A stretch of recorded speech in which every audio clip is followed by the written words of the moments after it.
Hello there, ladies and gentlemen. My name is Octavian. It is good to be back, folks. It's been a little while since I've done any casting work at all.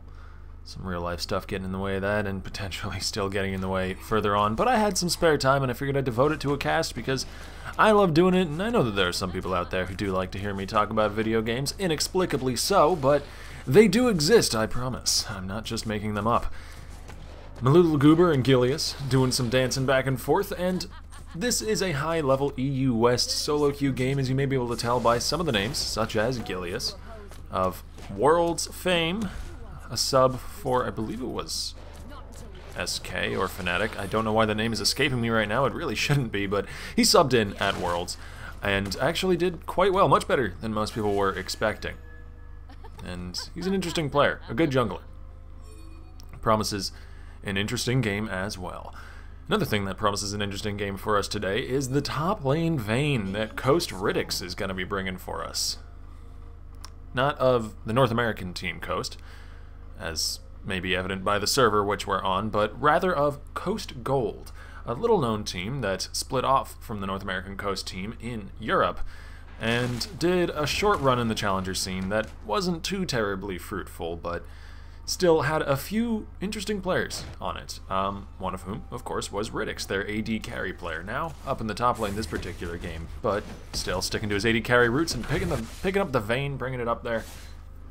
And I've always been interested in Vayne top. It's been a sort of fringe pick for quite a while, since back in Season 3 or so, I'd say, maybe even earlier. I mean, Vayne's been around for quite a while as well. And I think that she will do very, very well in the current meta as a sort of off-pick.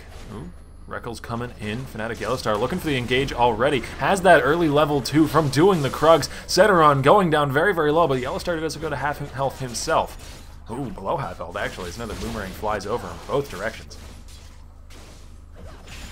Looking for those early engage Leona plays. Nice sidestep from Cedrion. And that actually opens up a lot of aggression here for red team's bottom lane. Fnatic Yellowstar going incredibly low.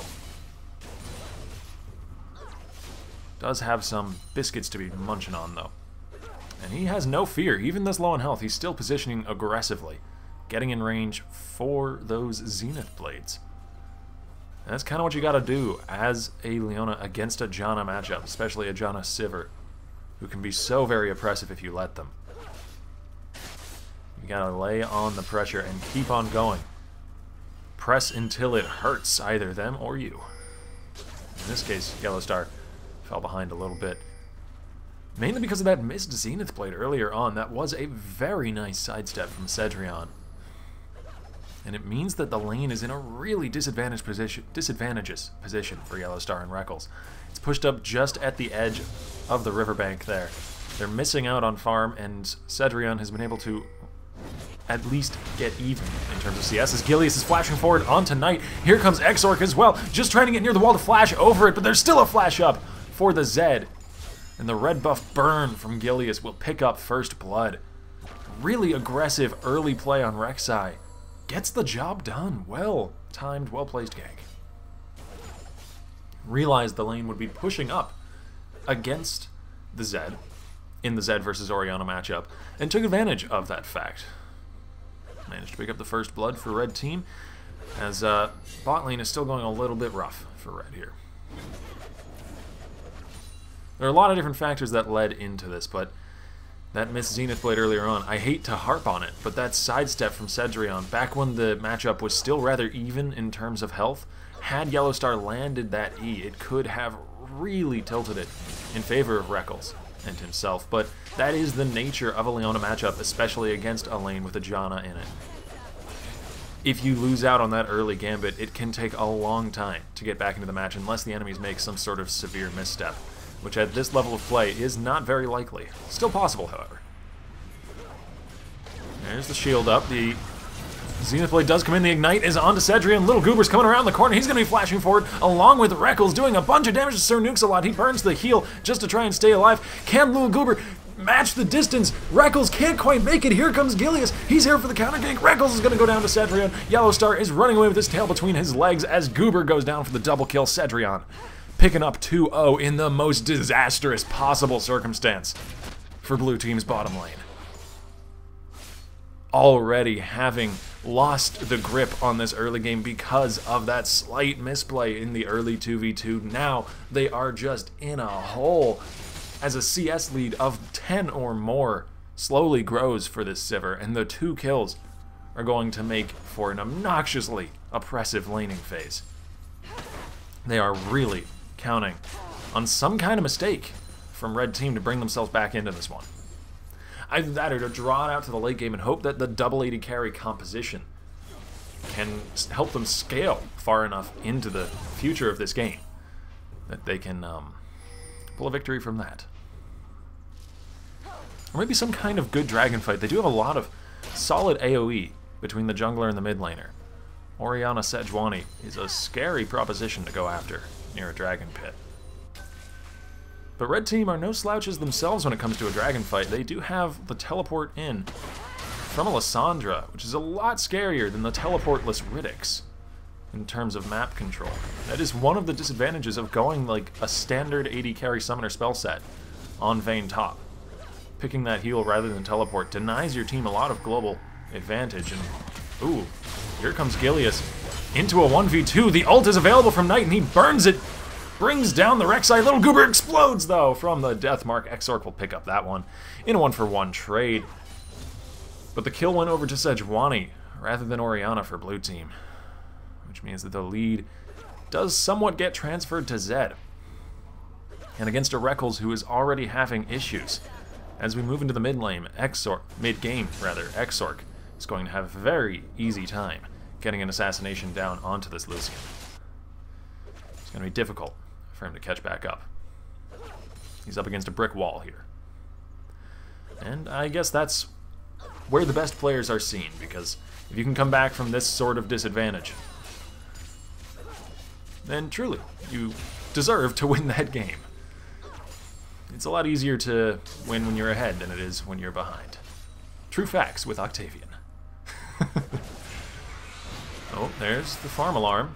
Just rushing down towards the bottom side of the map, though. Positioning for this potential dragon, or maybe even a dive onto the bottom lane. I don't know if Sivir can really go for that sort of thing, though. They're quite good at pushing this advantage they have, but they're not quite good at finalizing the kills under the turret. Not a lot of targeted CC there. And diving a Leona might just be the mistake that Reckles and Fnatic need, or Reckles and Yellowstar need, sorry, to get back into this game. So if they can look to bait this dive, it might actually be really good for them, but the tower is getting burnt down pretty quickly. Boomerang after boomerang flies into its not-so-sturdy stone walls. Gilius looking for the invade, doesn't quite get it! The red buff onto Goober means that Gilius is slowed up. He actually gets knocked out of his own tunnel. Here comes Yellowstar from the bottom lane, and that is going to be a huge leg up for Blue Team. Gilius getting a little bit too cocky on the bottom side of the map there. Riddicks might be in some trouble. No, he's just going to back away from the wave there. There is a needlessly large rod on the Lissandra. We haven't paid too much attention in the top lane, because not too much has been going on up there, but what has been going on has resulted in a 10 CS or more lead for the Lissandra. It's going to be very difficult for a Vayne to deal with. Targeted CC is kind of the best way to shut down a Vayne, and there's not very many others that are quite as adept at targeted CC as Lissandra could be. And the queen not only of ice, but also of single target lockdown. Reckles and Yellowstar playing up a little bit more than before. A bit dangerous of them, honestly. They don't have too much help down on the bottom side of the map here, but Cedrion not going for this fight. Probably expects that there's someone waiting in the wings. So, Yellowstar and Reckles kind of playing the mind games there. They do get a good bit of farm. Not nearly enough to close back the gap that has slowly been lengthening through the period of this bottom lane. And the next move for Blue Team is going to be very important for them. They have a slight opening here because of that misstep by Gilius. The pressure has sort of been laid off from Red Team. They haven't really fallen behind. They haven't stopped so much as slowed down. And so that might be enough of an opening for blue team to make a play somewhere. It's going to have to be somewhere else on the map, though. I really don't think that bottom lane is going to be the location for any sort of resurgence. Maybe in the mid lane, as we see a good chunk of damage from Knight. Top lane would be difficult as well, just because of how hard it is to gank a Lissandra, and because of how powerful Lissandra is in that matchup. And Gilius might be sending some attention up towards that top lane. Wouldn't be surprised if he did so. That is one of the easiest lanes to gank for any jungler, let alone a Rek'Sai. Just going for some crab right now, as Goober finds Gilius going for it, actually. He's just going to head over to his top lane. Lots of pings up in the top lane. Udak getting stunned up against the wall. He turns in, he burns onto Riddick, or he freezes, I suppose. Tumble forward into final hour. Now Riddick's in a ton of trouble. Flash and heal burn just to try and escape the Prey Seeker, which does connect, but then again, he had already flashed and healed. He was far enough away. But that was 2 summoners burned just for being there, as pretty much everything is burned from both sides in the top lane, except for that teleport from Udak. He still holds on to that. Not exactly relevant in the 1v1. And, no, he didn't use it to get back to lane. He hasn't based yet. I saw him in lane and I thought maybe he had used it and come back to lane. No, he just hadn't based yet. Why would he? There was no threat at that point. Riddick's had been chased off. As Sir Nukesalot looks for a little bit of deep vision in the enemy jungle. Speaking of vision, Goober's clearing out a ward, heading towards that mid lane, and that is where I want to see Goober place some pressure at this point in the game. That's where they've got the only, not even a huge advantage, but I would say it is a little bit of an advantage going over to Knight right now. Or Knight. I'm going to call him Knight. His name makes no sense. That's a number, not a letter. But I'm going to call him Knight. Or is it Nate? You know what? Names are hard, but I think you all know who I'm referring to, so it'll be good in the end. Dragon getting burned down now by red team. Exorc and Gilius there, along with Cedrion. That thing is gone. No contest from the other side.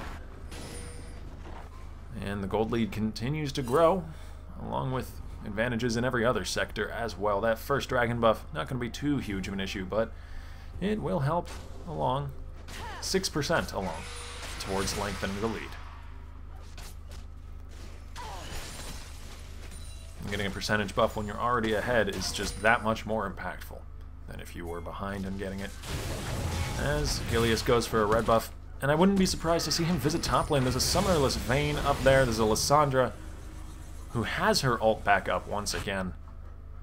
This is just the dream situation for a jungler. And it looks like he's going to be trying to take advantage of it. Coming around through the tri-brush. There's the claw. Comes forward. Udak going with the ult. Gilius coming in for the unburrow as well. And Riddick has nowhere to go. Gilius picks up the kill. Riddick's really had to play a lot safer than that, without any summoners up, and against a Lissandra Rek'Sai no less. Nasty, nasty combination as someone is squishy and easily focused down as a Vayne. I don't really know what he could have done, though, to be fair. I mean, he wasn't even all that far up the lane. He was just nearly at the river, but against a Lissandra Rek'Sai, when you have no summoners, that is too far, as was made evident by the fact that he is now dead. Cedrion turning to the mid lane. Ooh, spell shield just about blocks a bit of damage as Udak. The last few shards of ice. Come on, Udak. No! You invested so much and you didn't even get it. Half of his health gone in the turret, not even dead, but he was just saving it. It was all a ploy. He kept it alive long enough to kill one more minion. Haha. That's 18 or 19 gold.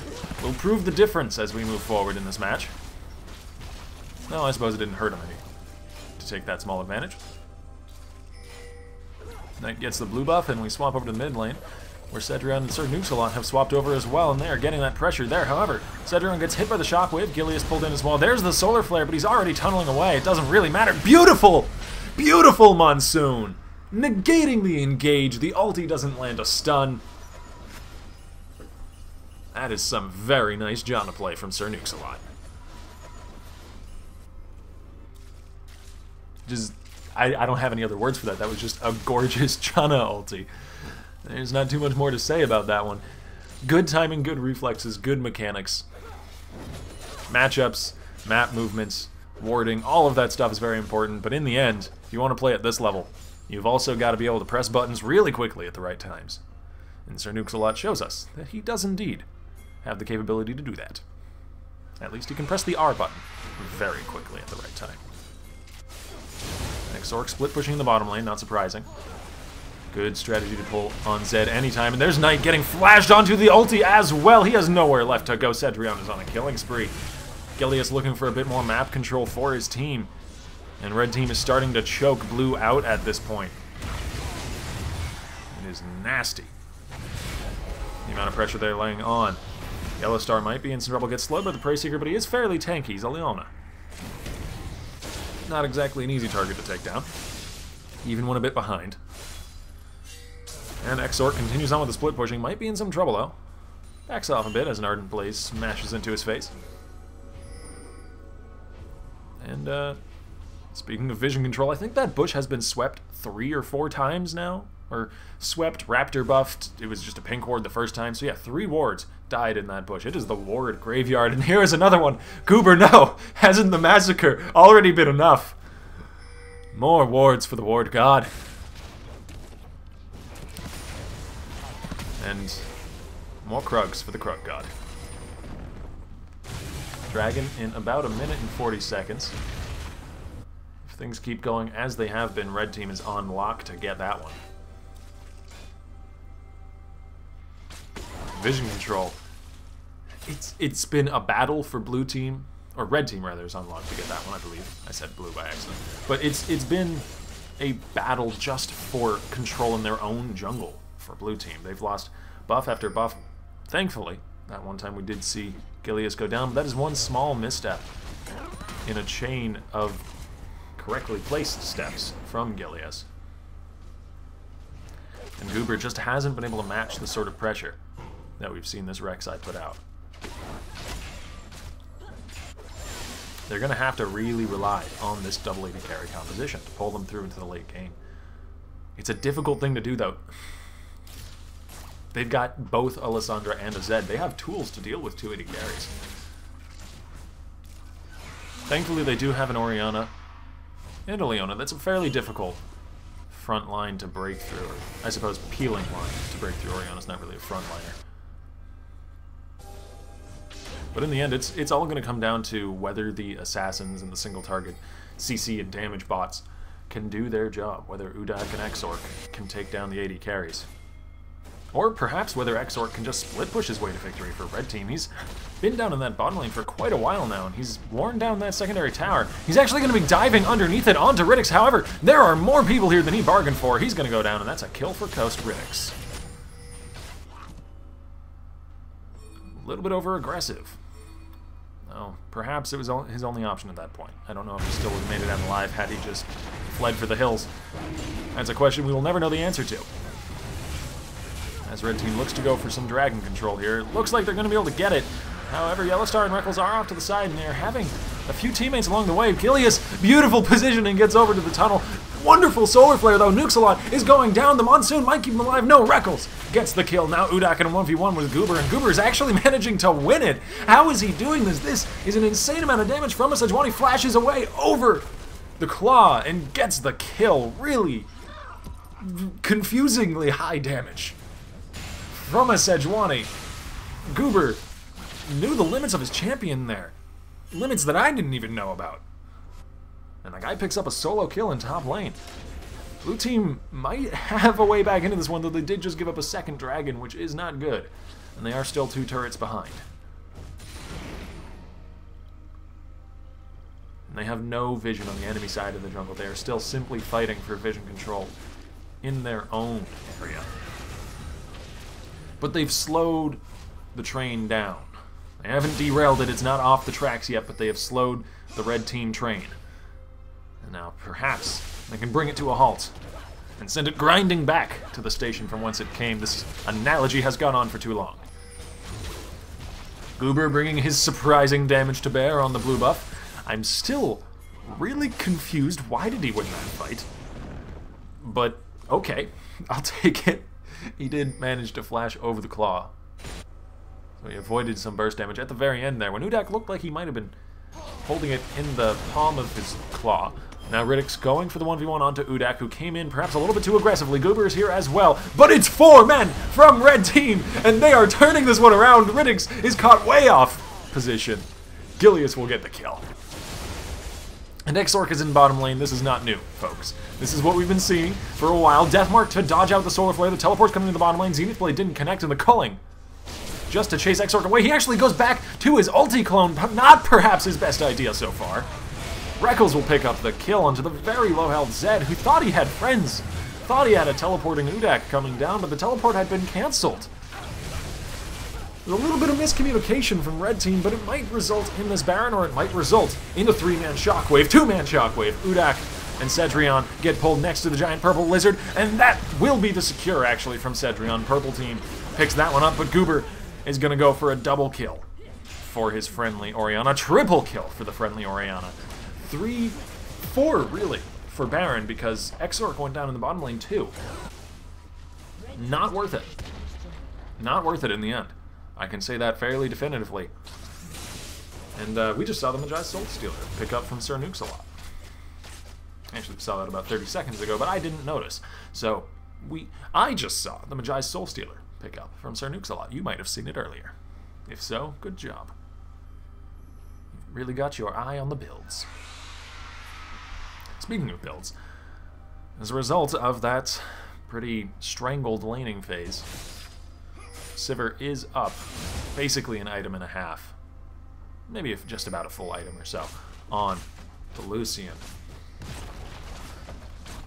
And it's going to have quite a bit of an effect on Red Team's pushing power. If they can, and their engagement ability. I mean, they have a Sivir and a Lissandra. Ooh, Exorc going in on the Reckles. I don't know if this split pushing is still the best choice for him. He does manage to get the solo kill in the 1v2, but Yellowstar brings down the sun. And picks up the revenge for his fallen ally. Gilius coming over the wall through a tunnel. However, Knight is here along with Goober. I don't know if they really want this fight. Looks like Red Team will back out of there. And as I was saying, I don't know if split pushing right now is the best call for Exorc. I mean, he is a Zed, so split pushing is a powerful tactic, but they've got a really, really strong team fight with the Lissandra and the Sivir flash away from the ulti Cedrion. Really good reflexes. Can he get the kill on tonight, though? The crits are there, but they're not enough. Now, flash forward from Riddick's. However, Udak is here with the ulti Sir Nukes in the backline, trying to just back up his friend. However, Riddick's goes down. Now, Udak going into Goober, but Goober still, with the surprising damage, gets the kill back onto Udak, and he's tanky as all get out as well. Gilius has no chance of taking down that boar. Or Poro, I suppose. He's just eating too much candy. He's too fat. And Yellowstar and Reckles walking towards this Rek'Sai.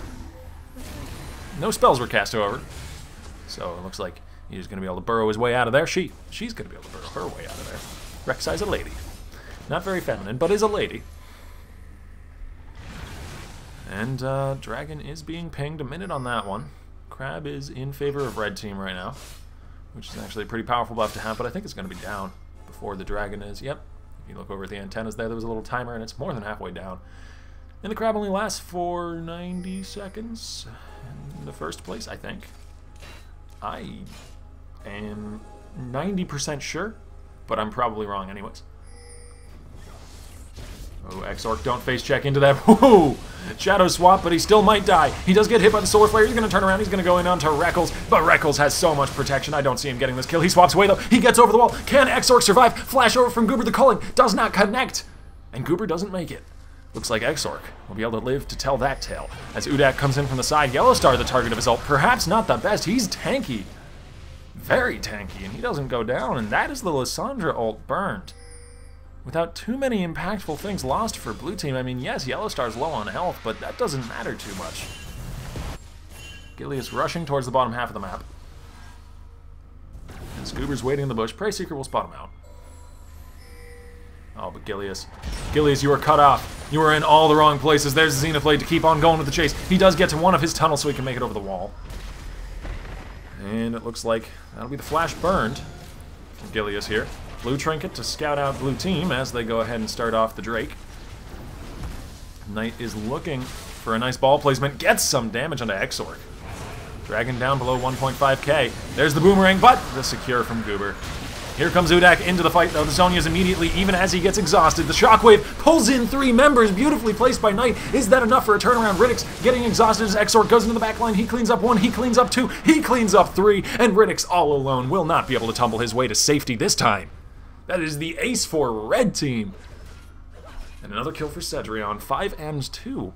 Good showing on Sivir today, Cedrion. Here, we'll zoom in on you. You deserve it. There you go, buddy. That was a really well-placed Orianna ulti. I think it caught 3 people. There was a quick fight. Perhaps my numbers were wrong. But it just wasn't enough. Well-timed exhaust onto Riddick. Basically shut him down. And he spent the rest of that fight just trying to kite away and survive. And a really, really well-timed Zhonya's. As soon as he went in, a lot of things were burned on Udak as he leapt on in. The exhaust was burned, but it was mostly on him while he was in the Zhonya's, so it didn't matter. The exhaust didn't have too much of an effect from blue team. Honestly, a lot of that fight I have to put down to where the exhausts were placed. It's an incredibly powerful spell, and it can be incredibly impactful during a team fight like that. And the fact that blue team's exhaust wasn't really utilized, and red team's exhaust was very much utilized, really swung that fight. As well as some well-placed ults. I mean, it's not just one spell determines the fight one way or the other, but I would say that those 2 spells were impactful enough to be worth an honorable mention. The tunnel game here from Gilius is really strong. I think he's always had, ever since he's gotten up to the maximum number, I think he's always had the maximum number of tunnels possible on the map. He certainly does have them now, little red rings all over the place. And it has meant that he's had his pick of the litter in terms of map mobility. Ooh, Cedrion actually starting on with On the Hunt. Gilius over the wall as well. He's coming in. Riddick's already burned down to half health. The boomerang comes across, chunks him again. The Yumu's and the heal pop just to try and escape here. Goober's coming in from the side. The solar flare along with the Sejuani ult. Cedrion turns around with the crit anyways, and he gets the kill. Now Gilius playing frontline is peeling back for his team. The shockwave hits no one. Knight, no! You missed it! Udak flashing over the wall, gets a ton of damage onto Knight. The Zhonya's might keep him alive a little bit longer. As the blue trinket lands, Knight gets the kill there with the command attack. Gilius very tanky, though I don't think he's going to be able to chase that one down. But he has the blue buff. He might be able to do it. Meanwhile, Exorc playing Zed in the bottom lane, right-clicking on minions, and then consequently right-clicking on turrets. Gets 2 turrets, I think? Perhaps only 1. I think he actually got that secondary turret previously. And now he's working on an inhibitor as well. Goober's here along with Reckles, but I don't know if they can stop him. Goober doesn't have the ult. They'll probably be able to get this kill afterwards, especially if he just stands there and does nothing. But he trades his life for the turret, for the inhibitor. And honestly, the fight up in top lane wasn't all that poorly in favor of red team anyways. Oh, so that's why he was just standing there. That is unfortunate for Exorc. But at least he did get the inhibitor before having that poorly timed disconnect. He might have been able to escape there. He still had a flash up. He had W, of course. We shall never know. Because Exorc's internet does not want us to know. The knock-up onto Fnatic Yellowstar. The knock-up again onto Fnatic Yellowstar. But he's very tanky. He doesn't get burned down yet. And now Cedrion might be in some trouble. Nice dodge on the Zenith Blade there. Flash out of the Solar Flare. He's kiting this one back very, very well. Nuxalong does go down, but they are 3v5. And that is going to be so terrible for red team. Blue just has more members there. And the dual AD carry comp coming up big. I mean, Riddick's, even after everything for him was expended, the flash, the heal, the ulti, everything was down. Reckles hadn't even been in the fight yet, and he just came in from the side and he said, I also have damage. I also can shoot things. Bullets, not arrows, but they work. And he got a few kills of his own. I think he got a double kill during that fight. Dual AD carry comp starting to shine as we move later into the game. And it's going to be a matter of whether or not Exorc is able to reconnect to this game, sadly enough. It's always unfortunate when that happens. But it is a reality of solo queue. Sometimes your teammates have bad internet. And really, there's nothing that can much be done about that. Hopefully we'll be seeing Exorc get back into the match soon enough. There is no pause button on League of Legends, unless you're in a professional League of Legends match, but there is no pause button on solo queue. Even if there is a pause button on the spectator client. Dragon getting prepared for here, 44 seconds until that one's up. Blue team positioning fairly well for it. And why shouldn't they be? It's currently a 4v5. And they've got that Baron buff, pardon me, as well, so they can easily push up the side lane, get control of the map that way. And end up with a greater amount of dominance near that Dragon buff. There we go! The reconnect from Zed. Hopefully not enough was lost during his absence. He did manage to get that inhibitor in the bottom lane. That is still down. And Riddix actually is getting dove upon here. Cedrion and Gilius going for the 2v1 and getting it easily. There's the E onto Exorc, though he does cleanse that out, the stun off of his back as he swaps away. Yumu's Ghostblade pop to try and keep himself near the fight here. Here comes Udak from the side, but he gets burst down to half before he casts a single spell. Now Gilius coming into the backline. There's the ulti from Exorc. Maludal Goober is not the target they want to focus, though. Double kill for the Orianna, and now Cedrion is getting dove upon. Triple kill for the Orianna. Gilius has nowhere left to go. Sir Nuxalot is squishy. He doesn't have anywhere either. Oh, come on. Can Knight get the penta? Can Knight get the penta? It's a Janna, and she's far away. I doubt it. But that is a quadra kill for Knight. And it looks like purple team, or rather blue team, colors are hard as well, are going to be able to push in onto the Nexus turret. There goes one. Here comes the other one crumbling down into a pile of rubble and ruin.